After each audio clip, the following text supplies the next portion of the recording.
What's up guys, and welcome back to another majestic comic book review video where I say words about a comic book I read and you, the magically delicious, listen. It is I, your crazy Nicolas Cage, your steward of Gondor, your genius, billionaire playboy, basic YouTuber philanthropist, SuperCliff. And would you kindly hit that like and subscribe button for every little bit helps in this majestic YouTube world. And today guys, we are back at it with the God of Thunder himself, Thor, issue number 15, written by Donny Cates and drawn by Mikel Bandini.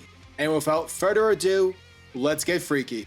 Alrighty folks, so this issue takes us to a celebration that's happening on Asgard, where all the Asgardians from Volstagg to Loki to Lady Sif are celebrating their recent victories. And it's your typical Viking-esque celebration. Large casks of mead, word slurring, loud boastful speeches, a basic Tuesday in the realm of Asgard. But once the panel focuses on Thor, by the looks of it, is clearly not in a, hey, let's drink and make our ancestors proud phase. Rather, Thor looks to be pretty annoyed. And whilst this is happening, Volstagg in the background is chanting loudly about Thor's badassery back in the previous issue, back when Thor fought Donald Blake via the Destroyer armor.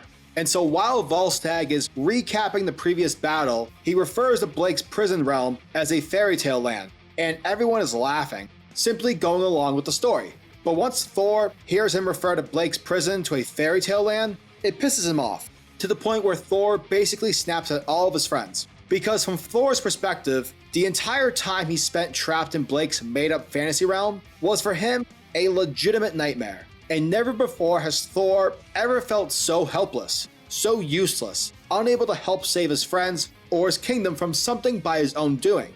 Suddenly Thor smashes his cup against the table, which leaves everyone just to stare at him, being like, are you okay, bro? Do you need some help? And so Thor, embarrassed, he excuses himself, saying that he had too much to drink. But we all know that that's not necessarily true, because we know deep down Thor's upset with regards to his hammer.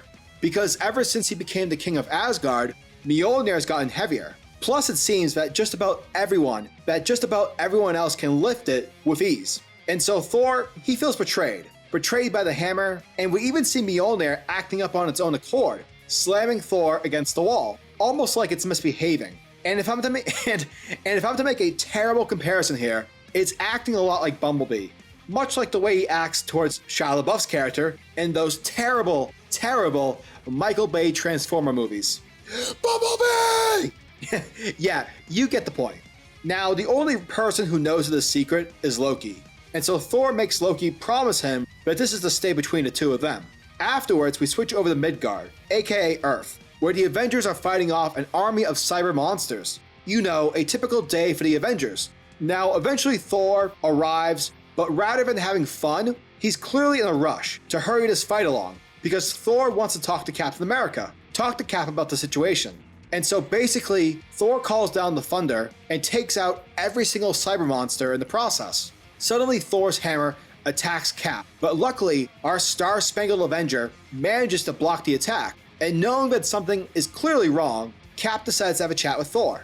Now, over in Avengers Mountain, Thor is chatting with Steve, and Thor is talking about his perception of time, because whether it's a battle, a day, or a war, to Thor, it's all seconds. He remembers moments as a mortal would recall having breakfast from a year ago. Now, when Thor brings up his hammer to Steve, Thor theorizes that the reason it's probably acting up and being disobedient is because Thor is no longer the young golden warrior that he once was. Dude's now a king. He's got responsibility. Therefore, he can't commit to being Asgard's go-to warrior whenever shit hits the fan.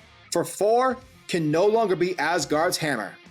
And that, folks, was Thor, issue number 15. And this was definitely a much more relaxing issue, which makes sense. It seems that Thor's been on the go constantly for the past year, with Herald of Thunder, Donald Blake shenanigans, King in Black. So I think the God of Thunder deserves to chill for at least a minute or two. Now, in this issue, you definitely get a sense that Thor is feeling useless due to his hammer problems, especially during the scene that he shares with Loki in private. But the major probe that the issue commits to is Thor's concept of time. And Kate has mentioned this previously, and how Thor views time differently because he's thousands of years old. So whereas we regular folk see an hour as an hour, Thor sees it as a second. Therefore, it's also very cool to see him talk to Cap about it, who by all accounts is a man out of time, which was something I never thought could be familiarized between these two characters. So that's pretty cool. But yeah, basically Thor abandons his hammer at Avengers Mountain, bringing us back to issue 7 where he threw his hammer down in Oklahoma. So yeah, we are retracing steps here, but nonetheless, I am still curious to see what this 3-issue Revelation arc can bring. Also, the art in this book is definitely not Nick Klein good, but it's still good. Definitely serviceable for this clearly relaxing arc. Overall, Thor, issue number 15 gets a 7.5 out of 10.